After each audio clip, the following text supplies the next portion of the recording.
Chunakkara 322 number SNDP ശാഖായോഗത്തിൽ നിന്നുള്ള Sivagiri തീർത്ഥാടനയാത്ര December 28-ന് പുറപ്പെട്ട് 30-ന് ശിവഗിരി മഹാസമാധിയിൽ എത്തിച്ചേരും. വ്രതാരംഭം കുറിച്ചുള്ള പീതാംബരീക്ഷ ചടങ്ങിന് കോടുകുളഞ്ഞി വിശ്വധർമ്മ മഠാധിപതി ശിവബോധാനന്ദ സ്വാമികൾ മുഖ്യ കാർമ്മികത്വം വഹിച്ചു. ചുനക്കര 322 നമ്പർ SNDP ശാഖായോഗത്തിൽ നിന്നുമുള്ള ശിവഗിരി തീർത്ഥാടന യാത്ര ഡിസംബർ 28-ന് രാവിലെ 7 മണിക്കാണ് ശാഖാങ്കണത്തിൽ നിന്നും പുറപ്പെടുന്നത്.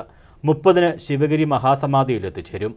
കഴിഞ്ഞ ദിവസം രാവിലെ 7 മണിക്ക് വ്രതാരംഭം കുറിച്ചുള്ള പീതാംബര ദീക്ഷാ ചടങ്ങ് ഗുരുദേവാങ്കണത്തിൽ നടന്നു. കോടുകുളഞ്ഞി വിശ്വധർമ്മ മഠാധിപതി ശിവബോധാനന്ദ സ്വാമികൾ മുഖ്യ കാർമ്മികത്വം വഹിച്ചു.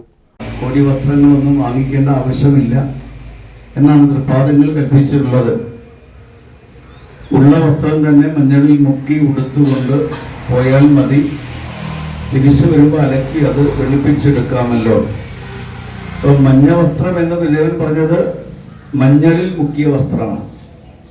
ലക്ഷക്കണക്കിന് ആളുകൾ ശിവഗിരി കുന്നിൽ വന്ന് തിക്കും തിരക്കുമായി നമ്മളവിടെ സഞ്ചരിക്കുമ്പോൾ അവരുടെ ഉച്ഛ്വാസവായുവിൽ നിന്ന് അണുക്കൾ അവിടെ വരികയും പകർച്ചവ്യാധികൾ ഉണ്ടാകാൻ എളുപ്പമാകുകയും ചെയ്യും. അതുകൊണ്ടൊരു തീർത്ഥാടന പദയാത്ര പോലും ശാസ്ത്രീയമായ രീതിയിലാണ് ഗുരുദേവൻ കൽപ്പിച്ചിരിക്കുന്നത്. Charummood SNDP union administrative committee അംഗം ഗോപൻ ആഞ്ഞിലിപ്രയിൽ ശാഖാ സെക്രട്ടറി രഞ്ജിത്ത് രവിക്ക് പതാക കൈമാറുന്നതോടെ തീർത്ഥാടന പദയാത്ര ആരംഭിക്കും. പദയാത്രയ്ക്ക് ചാരുമൂട് ടൗണിൽ വ്യാപാരി വ്യവസായികളടക്കം സ്വീകരണവും ഉണ്ടാകും.